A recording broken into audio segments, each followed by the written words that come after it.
Les corrections du sujet du Yananti 2015. En 2010, un opérateur de téléphonie mobile avait 1 million de clients. Depuis, chaque année, l'opérateur perd 10% de ses clients, mais regagne dans le même temps 60 000 nouveaux clients. Donc on a un algorithme, et il va falloir expliquer ici ce qu'on va obtenir grâce à cet algorithme. Donc ici, on a deux variables qui vont être utilisées, K et la variable nombre client. Affecté à K la valeur 0, donc la initialisation, K est égal à 0, et nombre de clients est égal à 1 million. Donc là tout de suite on fait le rapprochement. En 2010, un opérateur de téléphonie mobile avait 1 million de clients.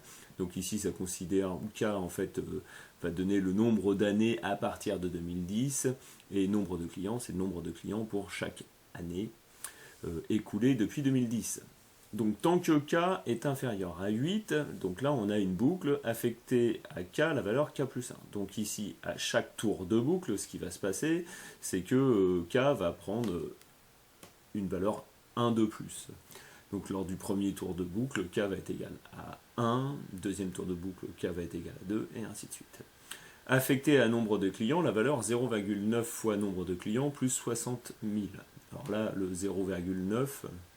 qui se trouve ici, là, ça correspond tout simplement à 1 moins 10%. Donc ici, on calcule en fait le nombre de clients après la baisse de 10% qui a lieu chaque année. Et bien sûr, on ajoute, ça c'est le gain des nouveaux clients en fait, plus 60 000. Et ici, on affiche le nombre de clients à l'intérieur de la boucle tant que. Donc ici, K est égal à 0. Donc premier tour de boucle, on va avoir K est égal à 1. On va calculer donc ici le nombre de clients qui va correspondre à l'année 2011. 2010 plus 1. Et on affiche ici le nombre de clients en 2011. Deuxième tour de boucle, là ici K est égal à 1. Donc hop, on l'exécute. K va donc prendre la valeur 2. Et donc ici, on va afficher le nombre de clients en 2012. Troisième tour de boucle, K est égal à 3, est égal à 2, pardon. 2 est plus petit que 8, donc on continue, et donc dans ce cas-là, on va avoir K qui va prendre la valeur 3. Et donc là, on est en train de calculer la valeur du nombre de clients en 2010 plus 3, c'est-à-dire 2013, pour un K initial égal à 2. Donc en fait, l'algorithme, là, ce qu'il va faire, c'est qu'il va calculer, il va donner pour toutes les années comprises entre 2011 et 2018, le nombre de clients. D'accord ? Il ne donne pas uniquement le nombre de clients en 2018. Il donne le nombre de clients pour chaque année comprise entre 2011 et 2018. Hein ? Par contre, il ne donne pas la valeur 2010. Hein. On l'a déjà rentré là, mais à aucun moment il va afficher la valeur initiale du nombre de clients en 2010. Recopier et compléter le tableau. Alors en fait, ça va être pour compléter ce tableau-là, il suffit tout simplement de faire fonctionner l'algorithme pour cette fois-ci non pas K est égal à 8 mais K est égal à 5. Donc ici, il suffit tout simplement de faire fonctionner ça pour K est égal à 5. Alors ce que j'ai fait moi, c'est que j'ai fait un petit programme sur la calculatrice. Donc le voici, on affecte la valeur 0 à K, on initialise la valeur C, alors C ici qui correspond au nombre de clients à 1 million. Tant que K est plus petit que 5, alors K plus 1 prend K prend la valeur K plus 1, et puis C, on va le calculer en faisant 0,97 plus 60 000. Et j'affiche à l'intérieur de ma boucle la valeur C. Et donc la calculatrice va m'afficher ceci. Voilà. Alors la dernière valeur ici est répétée dans ma calculatrice, parce qu'une fois que le programme est terminé, la calculatrice rappelle toujours la dernière valeur. Donc, pour compléter le tableau, quand K est égal à 0, c'est le nombre de clients en 2010. Ça, on le connaît, il y a 1 million de clients. Donc on pourrait mettre 10 puissance 6 ou 1 million sous cette forme-là. Et donc ici, mon algorithme a calculé première valeur, c'est pour K est égal à 1 qui a été affiché. Et donc ici, nous avons 960 000 clients. Puis 924 000 clients. Puis 891 600 clients.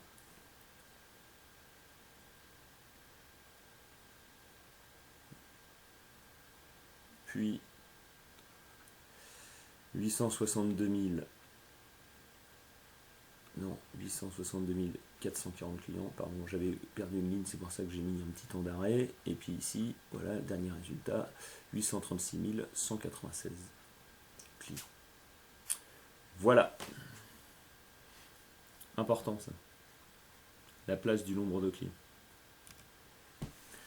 En supposant que cette évolution se poursuit de la même façon, la situation peut être modélisée par la suite UN définie par. Donc ici, on reconnaît tout de suite une suite arithmético-géométrique. U de n est une suite arithmético-géométrique. Pour pouvoir étudier une suite arithmético-géométrique, ça c'est un réflexe que vous devez avoir, il va falloir forcément qu'on en fait construise une suite auxiliaire. Alors là, on va vous la donner.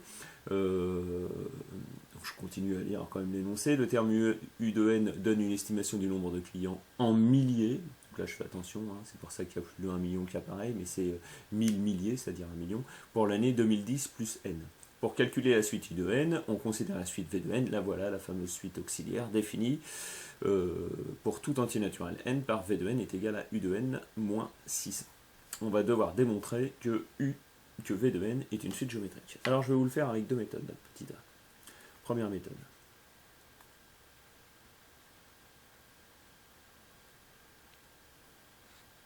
Ouais, super. Ok, alors première méthode, pour démontrer que V de n est une suite géométrique, on va démontrer que V de n plus 1, de raison même 0,9, V de n plus 1 est égal à 0,9 V de n. Donc on va partir de V de n plus 1. V de n plus 1. Alors V de n plus 1, c'est égal à quoi? Eh bien V de n plus 1, c'est d'après cette formule-là, celle-ci, pardon. V de n plus 1, c'est donc égal à U de n plus 1 moins 600. Oui, mais U de n plus 1, on connaît, c'est 0,9 U de n plus 60. Donc ici, on a donc 0,9 U de n plus 60 moins 600. Ce qui est égal à 0,9 U de n moins 540. Mais il s'avère que 540, 9 fois 6, 54, que 540, c'est tout simplement égal à 0,9 fois 600. Par conséquent, on a 0,9 facteur de UN moins 600, qui est égal à V de n plus 1. Donc là, on a toujours V de n plus 1 de ce côté-là.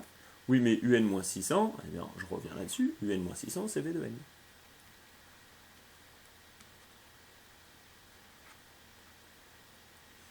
Donc, V de n plus 1 est égal à 0,9 V de n. On a bien affaire à une suite géométrique. V de n est une suite géométrique. De raison 0,9 et de premier terme V0 qui est égal à U0 moins 600, 1000 moins 600, c'est-à-dire 400. Ça, c'est la première méthode. Deuxième méthode. Pour démontrer que V de n est une suite géométrique. Puisque V de n est égal à U de n moins 600, alors je vais pouvoir écrire que U de n est égal à V de n plus 600. Et puis je repars de la même façon que précédemment, c'est-à-dire que je vais m'intéresser à V de n plus 1. V de n plus 1 est égal à U de n plus 1 moins 600. Là encore, je remplace, ça fait 0,9 U de n plus 60. Donc là, j'ai réutilisé cette formule-là, hein, celle-ci, moins 600. Et puis à l'intérieur de cette expression-là, cette fois-ci, plutôt que d'essayer de mettre en évidence 0,9 en tant que facteur commun, eh bien je vais remplacer U de n, puisque je veux exprimer V de n plus 1 en fonction de V de n, eh bien je peux tout simplement remplacer U de n par cette écriture-là. Ce qui me fait que je vais avoir 0,9 facteur de V de n plus 600. Donc là, j'ai remplacé U de n par V de n plus 600. Et puis moi, de ce côté-là, je vais pouvoir calculer 60 moins 600, ça fait moins 540. Je distribue 0,9, ça fait 0,9 V de n plus 0,9 fois 600, moins 540. Ce qui nous donne 0,9 V de n plus ce nombre-là, c'est 540, 540 moins 540. Et ça fait 0. Du coup, ça nous donne 0,9 V de n. Donc V de n plus 1 est égal à 0,9 V de n. Donc une autre façon d'aborder les choses, et en fait en revenant sur cette écriture-là et en exprimant cette fois-ci u de n en fonction de v de n pour pouvoir remplacer u de n par l'expression en fonction de v de n. Donc ici v de n, alors on l'écrit, hein, v de n, suite géométrique, de raison q est égal à 0,9, et de premier terme, je l'ai dit tout à l'heure, V0 est égal à 1000 moins 600, c'est-à-dire 400. Ok. Petit b, exprimer v de n en fonction de n, puisque v de n est une suite géométrique. Alors là, je vous le dis à l'oral, mais il faudra quand même l'écrire. De raison q est égal à 0,9 et de premier terme v0 est égal à 400. Ça signifie que v de n va admettre une écriture explicite de la forme v0 fois q à la puissance n, c'est-à-dire 400 fois 0,9 à la puissance n. Une fois que c'est fait, eh bien, cette écriture-là va me permettre d'exprimer u de n en fonction de n, c'est-à-dire de passer de l'écriture ici, pour l'instant j'ai une formule récurrente de u de n, du terme u de n, et bien là, je vais maintenant avoir une formule explicite. Donc, on va se servir de l'égalité v de n est égal à u de n moins 600, qui a été donné ici dans l'énoncé, à ce niveau-là. Hop, là, je m'en resserre de nouveau. Et puis cette fois-ci, je remplace v de n par la valeur précédente trouvée. Elle me sert à ça, la suite géométrique. 400 fois 0,9 à la puissance n est égal à u de n moins 600. Du coup, on va pouvoir écrire que u de n est égal à, comme je n'ai pas de place, je le fais sous cette forme-là, 400 fois 0,9 à la puissance n plus 600. Voilà pour le petit c. Petit d, montrer que la suite un est décroissante, interpréter le résultat dans le contexte de ce problème. Alors, un, pourquoi u de n est décroissant? Alors, là, dans ce que j'ai corrigé, là, dans les devoirs qui ont été rendus par certains élèves, pas tous malheureusement, en fait, vous avez confondu u de n avec v de n. Vous m'avez dit que u de n était une suite géométrique.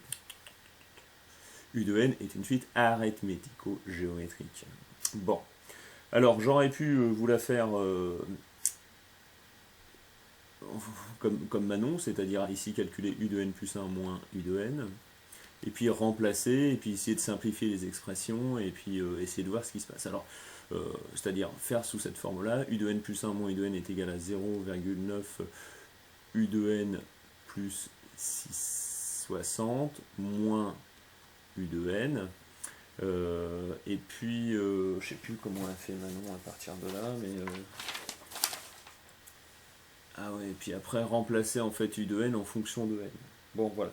Il y avait possibilité de faire ça.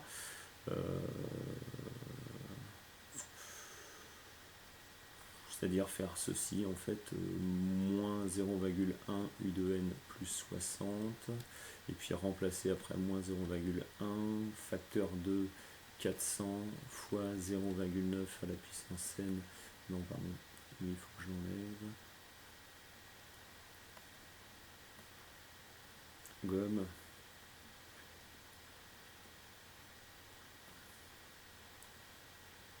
donc plus 600, hop, plus 60, et puis là du coup ça nous donne moins 40 fois 0,9 à la puissance n, moins 60, plus 60, toc, toc, et puis ça c'est un nombre positif, ça c'est un nombre négatif, donc le résultat est un nombre négatif.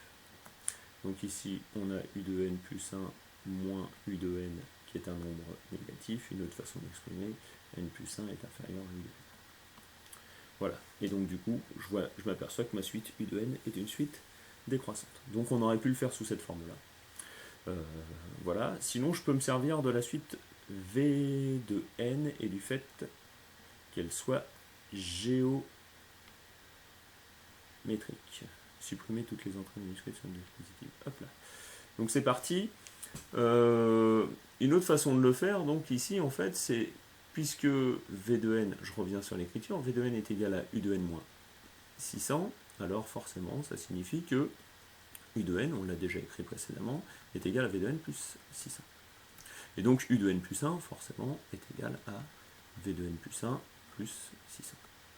Donc, de nouveau, pour s'intéresser en fait, aux variations d'une suite, ce qu'on fait souvent, c'est qu'on fait la différence de deux termes consécutifs, à savoir U de n plus 1 moins U de n. Et puis ici, du coup, ça me fait V de n plus 1 plus 600 moins, entre parenthèses, V de n plus 600. Ce qui nous fait V de n plus 1 plus 600 moins V de n moins 600. Je simplifie, et donc V de n plus 1 moins V de n, c'est pareil, c'est égal à U de n plus 1 moins U de n. Ce qui signifie que le signe de U de n plus 1 moins U de n, c'est le même que le signe de V de n plus 1 moins V de n. Ouais, mais alors qu'est-ce qu'on sait de la suite V de n? Bah, V de n, c'est une suite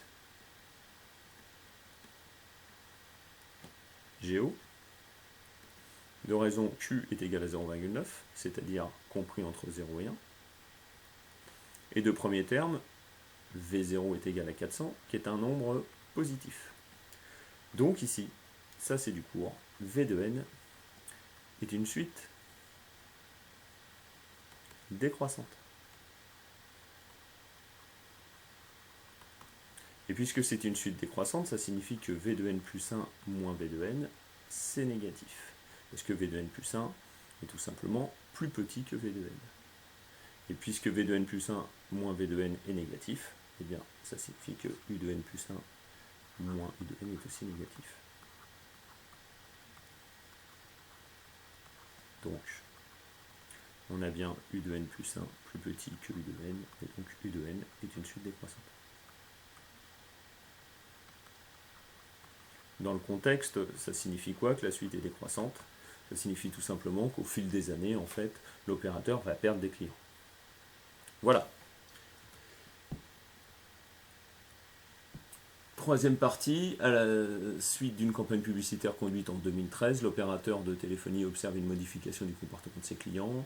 Chaque année, à compter de l'année 2014, l'opérateur ne perd plus que 8% de ses clients et regagne 100 000 nouveaux clients. On admet que le nombre de clients comptabilisés en 2014 était égal à 860 000.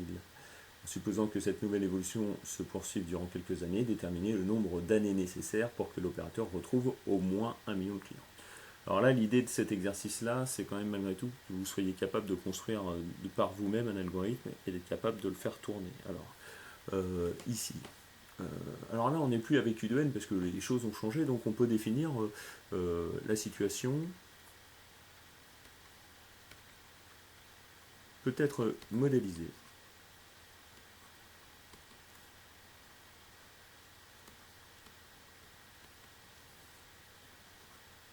par la suite Wn définie par Wn plus 1 est égal à, eh bien, l'opérateur ne perd plus que 0,8% de clients, c'est-à-dire 1 moins 8% de clients en moins par rapport à l'année précédente, au nombre de clients de l'année précédente. Donc ici, je considère que Wn en fait correspond au nombre de clients. Donc à l'année qui suit, eh bien, j'ai 8% de clients en moins. Bien sûr, on sait aussi qu'il regagne par derrière 100 000 clients. Donc on va pouvoir modéliser cette situation-là, où Wn, bien sûr, correspond au nombre de clients à l'année 2014, plus n. Et d'ailleurs, 2014, on sait que ici, on a 860 000 clients en 2014. Donc ici, pour être complet, on va définir le premier terme. Et le premier terme, ça va être, on va l'appeler W0. Avec W0 correspondant en fait au nombre de clients en 2014 est égal à 860 000. Voilà. Et puis du coup, bah, on va créer un algorithme pour faire tourner tout ça. Alors 1 moins 8%, on pourra l'écrire tout simplement 0,92. Donc sur notre petite calculatrice, on va reprendre en fait les grandes lignes de l'algorithme précédent, sauf que cette fois-ci, nous, ce qui nous intéresse, ici, c'est pas l'année, c'est quand est-ce que le nombre de clients sera, l'opérateur retrouve au moins 1 million de clients, au moins 1 million, c'est 1 million et plus. Donc tant que c est plus petit que 1 million, eh bien, on va prendre K, donc, qui correspond au rang, en fait, à l'année, au fameux N, ici, le 2014 plus N. K va prendre la valeur K plus 1, et puis on va calculer à chaque fois le nombre de clients en appliquant tout simplement cette formule-là, 0,92 fois, ici c'est C, le nombre de clients, plus 100 000. J'ai bien écrit 100 000 là, ouais, ça marche. Bon, et puis là, le cas, là, j'ai pas besoin, en fait, ici, j'ai pas besoin de faire, de faire apparaître au fur et à mesure, à chaque tour de boucle, le nombre de clients. Donc ça, j'en vais. Et puis moi, ce qui m'intéresse, c'est à la fin, savoir pour quelle valeur de cas, en fait, le nombre de clients est supérieur ou égal à 1 million. Et donc, quand on fait tourner ce petit algorithme-là, eh bien, on a comme réponse 6. Donc ici, le nombre d'années nécessaires pour que l'opérateur retrouve au moins 1 million de clients, c'est 6. C'est-à-dire qu'il retrouvera 1 million de clients en 2014 plus 6, à savoir en 2020. Voilà.